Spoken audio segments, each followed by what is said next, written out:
సిబ్బంది అదేవిధంగా నాగర్ కర్నూలు ఎస్ఐ వారి సిబ్బంది జేఎంట్గా నాగర్ కర్నూలు పాత బస్టాండ్ ఆవరణలో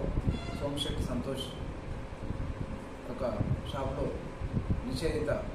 గుట్కా అండ్ పాన్ మసాలాలు అమ్ముతున్నారనే నమ్మదగిన సమాచారం మేరకు జేఎంట్గా రైడ్ చేసి అట్టి షాప్లో నిల్వ ఉంచినటువంటి నిషేధిత